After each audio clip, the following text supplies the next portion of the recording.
Waouh! Tous les laptops à reconditionner. La clé USB de réemploi Ubuntu, c'est même pas chauffer qu'elle va faire. C'est elle va elle elle va fondre, elle va fondre. Je connais quelques petits soucis avec ma voix. Et oui, encore, mais pas d'inquiétude, rien de grave. Cela arrivera encore, c'était prévu. Donc, par avance, eh bien, désolé. En parlant de clé USB de réemploi, tata! Waouh! Une clé USB de réemploi fraîchement réalisée.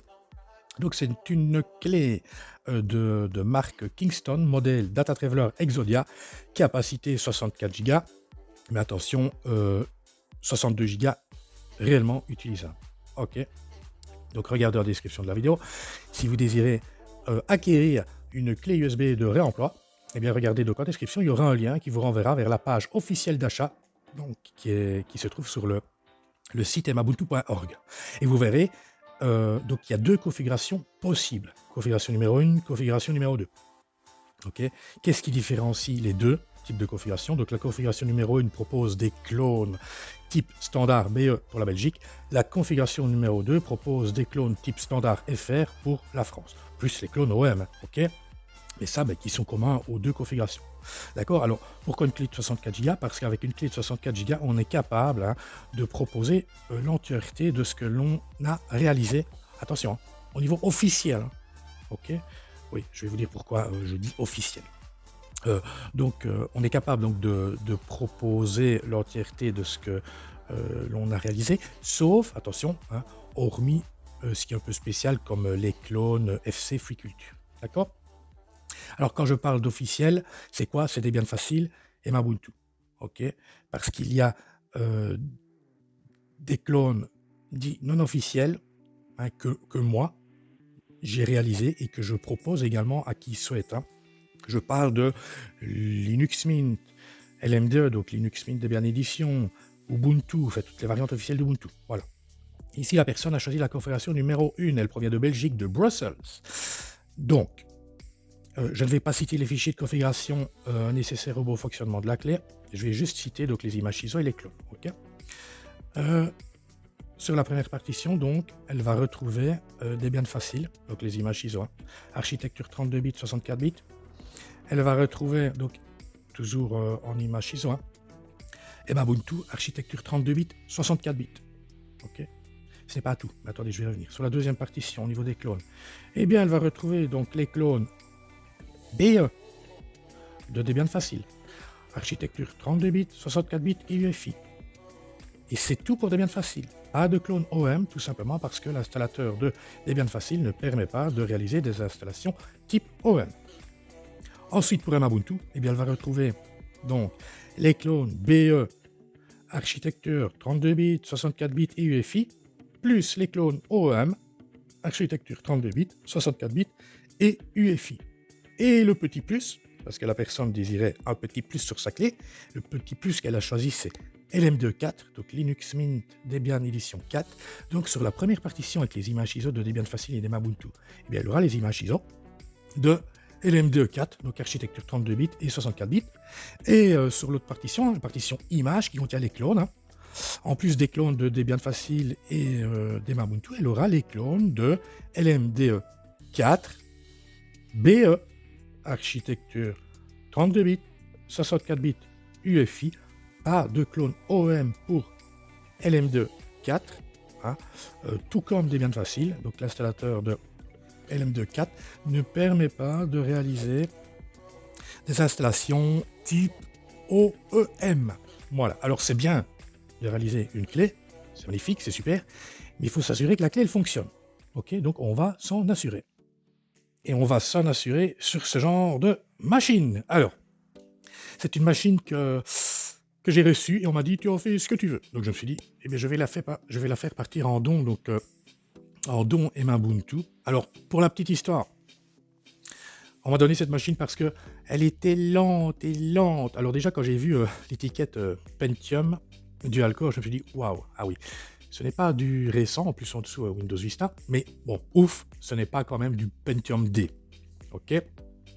Alors, donc je vois Windows Vista, et enfin, attendez, je vais d'abord détailler les specs de la machine. Donc, processeur Pentium dual-core. Au niveau de la mémoire vive, 2 petits gigas de RAM DDR2, donc 2 barrettes de 1 giga.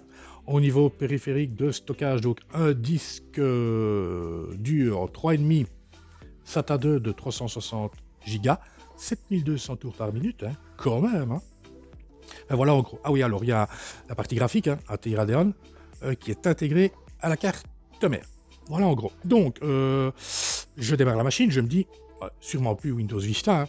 À mon avis, on doit être sur 7. Eh bien non, c'est Windows 10 sur cette machine, je vous jure. Vous m'étonnez qu'elle est lente. Alors, ce qui est d'autant plus bizarre, c'est que je ne vais pas parier, mais ce n'est pas une fraîche install de Windows 10 qui a été réalisée. Pourquoi? Il y a toujours la partition recovery de Windows Vista qui se trouve sur le disque dur. Donc, est-ce que ce sont des mises à niveau? Donc, on est passé de Windows Vista A7 à 8.8 vers 10, ou alors est-ce qu'on a réalisé une fraîche install de Windows 10, mais tout en conservant la partition recovery de Windows Vista? Je ne sais pas, mais ce qui est d'autant plus bizarre, c'est qu'on retrouve quand même des logiciels d'époque, donc d'époque Windows Vista. Bizarre. Donc, cette machine m'a été donnée parce qu'elle était lente. Vous m'étonnez, Pentium dual-core, hein, qui date, je sais pas moi, de l'époque Vista, donc on parle de 2007, par là, 2007, hein, 2 petits gigas de RAM DDR2, hein, avec Windows 10, vous m'étonnez, excellent. Alors, la personne donc ne voulait plus la machine due à la lenteur, et c'est pas tout. Elle ne voulait plus la machine parce que son imprimante ne fonctionnait plus dessus. Bah oui, mais l'imprimante aussi date d'une époque lointaine, hein, et à mon avis, due à la mise à niveau vers Windows 10, ou alors à la fraîche install de Windows 10, hein, enfin peu importe. De toute façon, les drivers d'époque, hein, voilà, ne fonctionnent pas sur Windows 10 et n'existent même pas pour fonctionner sur Windows 10, donc la personne s'est retrouvée avec une imprimante totalement inutilisable. Attention, d'après la personne, l'imprimante fonctionne toujours parfaitement. C'est pour ça d'ailleurs qu'elle avait même racheté il n'y a pas longtemps des cartouches d'encre. Mais vous pensez bien que sur Linux, l'imprimante va fonctionner. Attention, c'est pas une imprimante all-in-one, hein, ok, all-in-one. On va essayer de bien préciser. C'est vraiment donc juste une imprimante, ok. Il n'y a pas de scanner et tout ce qui va avec. Vous voulez la clé? Voilà, je vous donne la clé. Je vais quand même mettre cette machine sous tension F2 parce qu'on va rentrer donc dans le firmware de type BIOS, hein, donc de la carte mère. Si ça veut bien. Ah non, ça ne veut pas. Eh bien alors, oui, parce qu'il y a un compte administrateur, il y a un compte utilisateur normal, compte utilisateur. Donc c'est Geoffrey, donc c'est une connexion automatique à la session. Évidemment, je n'ai pas le mot de passe administrateur, donc je ne peux pas désactiver le démarrage rapide. Et donc j'ai énormément de mal à accéder au BIOS. Donc ce que l'on va faire, à la brutale. Hop là. Et normalement maintenant, F2, ça va le faire.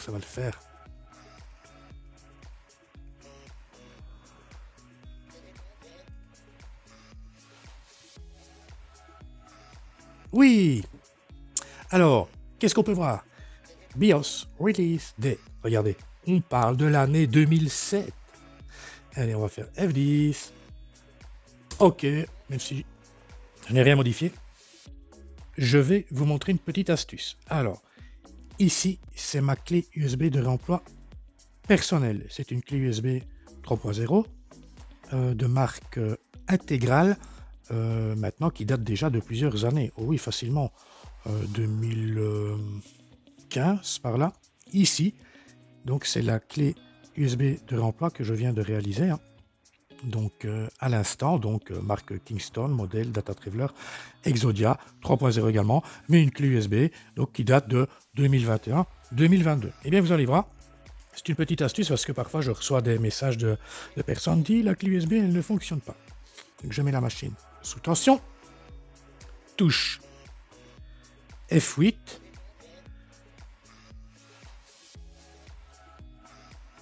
et vous allez voir que ma clé USB personnelle va être listée, tandis que donc ma clé USB personnelle, la clé USB de marque intégrale, hein, sera listée, tandis que la clé USB de marque Kingston ne le sera pas. Donc la communication ne se fait pas correctement donc, entre cette clé USB et les ports USB de la machine. Donc clé USB trop récente, hein. Je rappelle que cette machine date de 2007, mais vous allez voir que rien n'est perdu pour autant. Et voilà, donc on peut voir que ma clé USB personnelle, hein, USB intégrale courrier, est bien listée, mais l'autre pas. Je vous montre comment faire.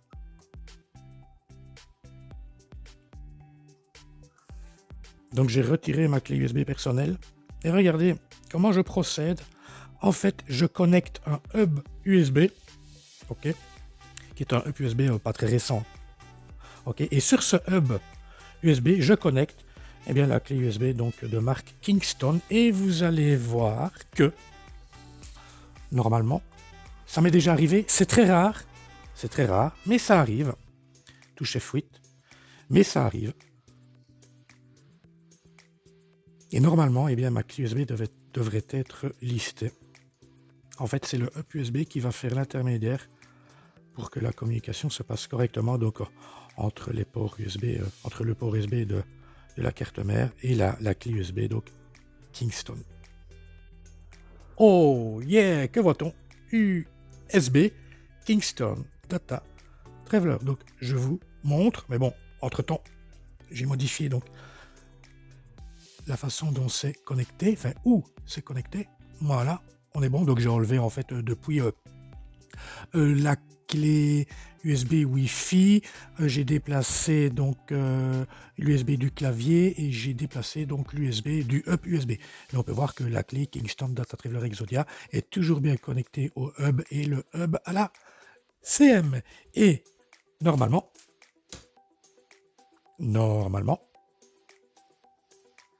oh yeah, voilà. Les deux entrées donc Clonezilla, les deux entrées Debian Facile, les deux entrées Mabuntu et les deux entrées LMDE 4. Et j'ai même donc bien évidemment paramétré donc le fameux fichier clone.ini qui va nous permettre d'utiliser le mode automatique. Il est paramétré de telle sorte que si on démarre sur une machine, si on utilise l'entrée, donc la deuxième entrée avec Clonezilla 32 bits, eh bien, ce sera donc Mabuntu DE4 1.01 architecture 32 bits qui sera installée.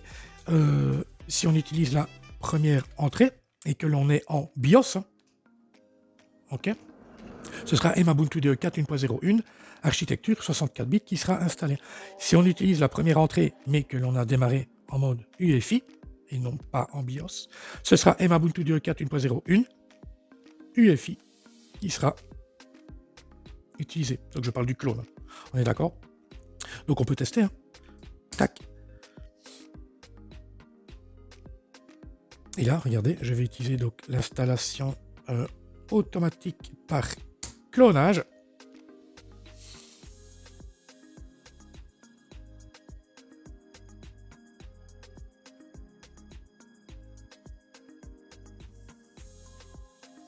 Donc dans le fichier .ini, il est paramétré de telle sorte qu'il utilise, ça je ne l'ai pas dit, donc les clones standard BE.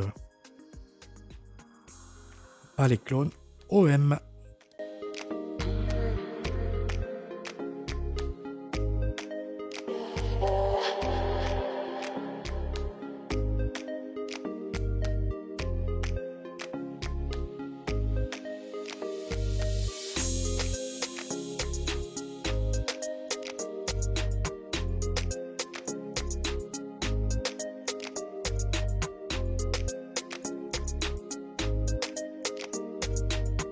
Yeah, que demander de plus? Allez, nous allons aller chercher l'utilitaire htop. Et voici les infos qu'il nous retourne. Voilà, un petit dual core. Intel Pentium de 2007. On peut voir 612 mégas à utiliser au démarrage du système sur un 690. Un 690, pourquoi? Parce que il y a 256. ou presque, 256 mégas de mémoire vive utilisée pour la partie graphique. Mais ça, je peux aller régler, hein. Je vais peut-être mettre moins. Et alors, on a un peu plus de 4 gigas d'espace d'échange qui est représenté, hein, donc par une partition d'échange sur le disque. Voilà. Alors, tiens, au niveau du disque, si je vais chercher donc l'utilitaire de disque de GNOME, que voici, je peux activer, hein, le cache. Voilà, le cache en écriture. Validé. Mot de passe à venir.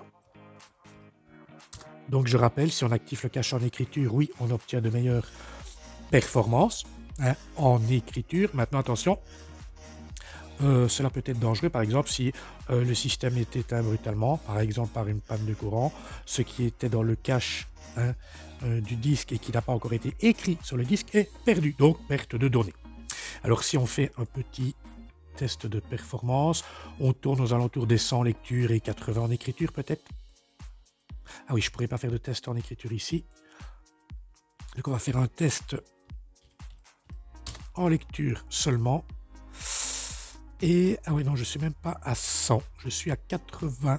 Ok, mais bon, c'est un disque de 2007 et hein, qui est sain. Regardez, le disque est sain. Et si on lance quelques petites applications, le gestionnaire de fichiers, je rappelle que c'est le premier lancement pour toutes les applications. Donc je démarre LibreOffice. Je tiens à le préciser parce que parfois on me dit c'est lent. Oui, mais c'est le premier lancement d'ailleurs, regardez bien.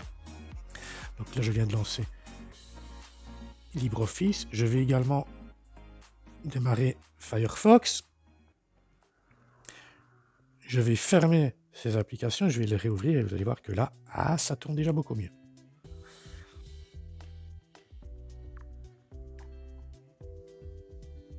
Donc voilà Firefox. Je ne suis pas connecté à Internet, ce n'est pas grave. Là, on va faire plus tard. Voilà, LibreOffice, je vais lancer Writer.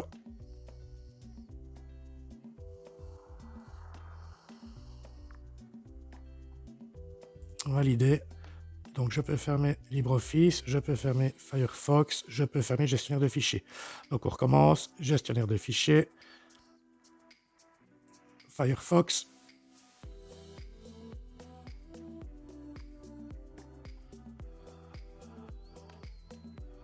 Voilà, et alors on a dit LibreOffice qui se trouve dans Bureautique, LibreOffice.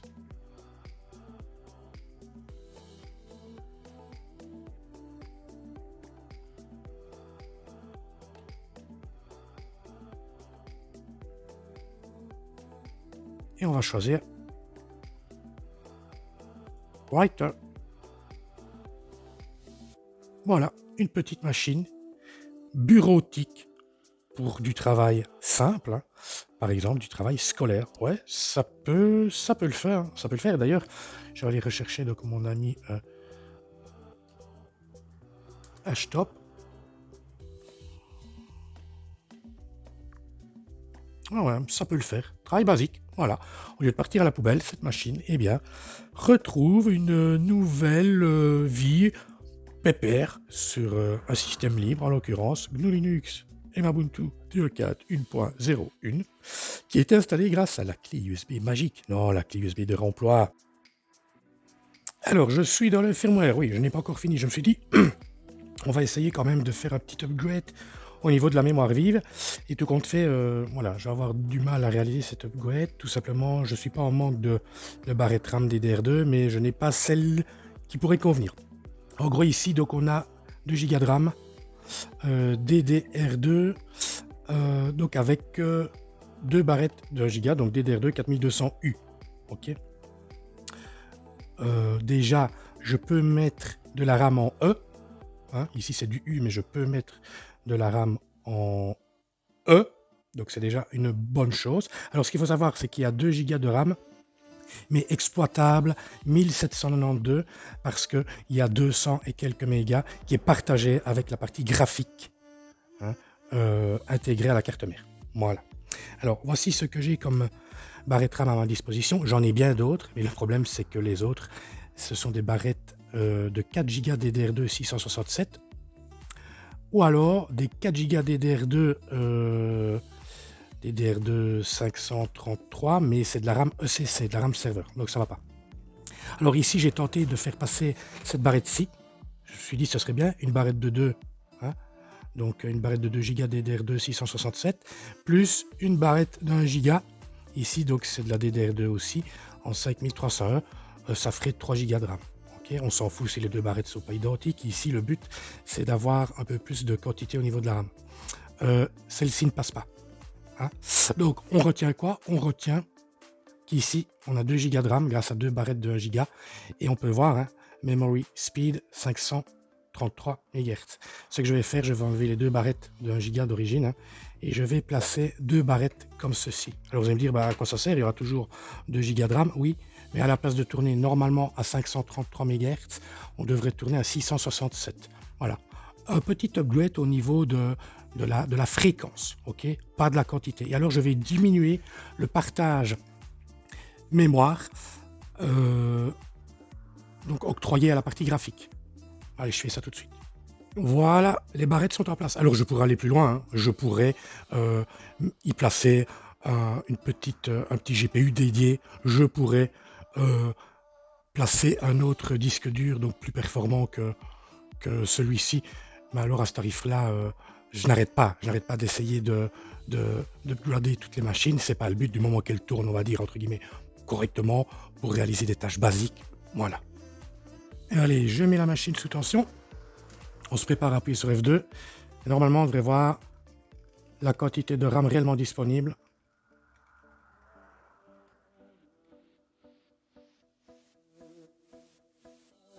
Je ne l'ai pas vu, j'ai pas fait attention.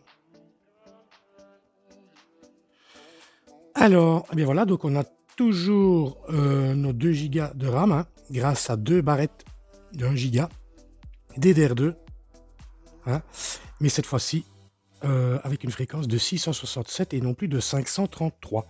Alors, au niveau au niveau de la mémoire allouée à la partie graphique, partagée à la partie graphique. Voilà. Onboard Video Memory. Auto. Mais je pourrais lui dire, écoute, je vais essayer avec 32, c'est vraiment peu. Je vais voir ce que ça donne, hein. F10, je redémarre, et on va voir ce que ça donne ensemble. Eh bien, voici ce que ça donne. Un beau petit freeze du système, donc pas assez de mémoire vidéo en partage, hein, alloué, donc on va augmenter, hein. On va mettre 64, voir ce que ça donne. Quoique, je vais mettre 128 directement. Me revoici donc dans le BIOS, donc dans le firmware de la carte mère. Alors, ce que je vais faire, je ne vais pas m'amuser à octroyer manuellement donc une quantité de mémoire partagée à la partie graphique, hein. Pourtant, je suis sûr, voilà, j'ai mis 32, je savais pertinemment bien que ce n'était pas assez. Je pourrais mettre 64, je pense que ce serait bon, 128. Et bon, je vais remettre ça en automatique, au moins en automatique, comme c'est mis là, voilà. En auto, c'est une allocation dynamique au niveau de du partage de la mémoire, donc pour la partie graphique. Et c'est vachement mieux comme ça. Et au moins, il n'y a aucun souci.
Dernier petit truc, après je vous fous la paix. Alors je dois dire que j'avais survolé donc les réglages du BIOS, donc du firmware de la carte mère, et je n'avais pas fait attention que le contrôleur SATA, parce que dans cette machine il y a un contrôleur SATA et un contrôleur IDE, que le contrôleur SATA utilisait le mode IDE.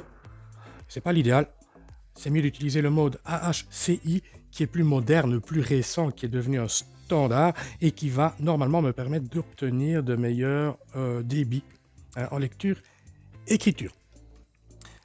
D'ailleurs, si je me rends dans test de performance du disque, voici ce que j'avais obtenu la dernière fois, 68,8 mégas secondes en lecture, avec le contrôleur SATA qui utilisait donc le mode IDE. Maintenant il utilise le mode AHCI. On va recommencer le test.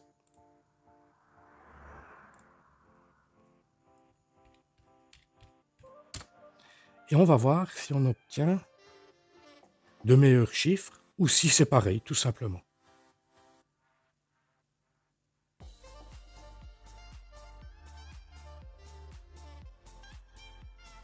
Moi, c'est pareil, on ne gagne rien.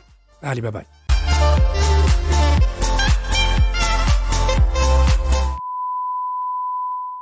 Petit bonus de cette vidéo, vous vous rappelez? J'avais parlé de l'imprimante. Eh bien, l'imprimante, elle fonctionne aussitôt connectée, aussitôt reconnue. J'ai voulu lancer une impression. Malheureusement, ah oui, regardez, 6 cartouches. C'est rare, hein? 6 cartouches, mais la cartouche, la dernière, la cartouche de cyan, il n'y a plus d'encre dedans, mais heureusement, la personne qui m'a donné donc l'imprimante m'a également donné donc 3 cartouches, 1, 2 et 3. Et dans les 3 cartouches neuves, justement, il y a 2 cyans. Donc je vais remplacer la cartouche et on va voir si l'imprimante fonctionne. Voilà, ça c'est l'ancienne cartouche. La nouvelle est positionnée. Donc je ferme ceci. Voilà, je ferme ceci. Et alors c'est mis OK pour poursuivre. Mais quelle misère maintenant, c'est la cartouche Yellow qui fait défaut. Alors, j'ai quand même pu m'assurer donc que l'imprimante était fonctionnelle sur système Linux, même si je n'en étais pas sûr à 100%, j'en étais quasi sûr, donc à 99,99%, et j'ai pu tout de même lancer une vérification des buses, et en lançant une vérification des buses, eh bien regardez, j'ai pu obtenir cette impression de test, donc l'imprimante fonctionne encore et toujours. C'est juste que là, eh bien, il faudrait que je remplace la cartouche Yellow, c'est tout. Allez, bye bye.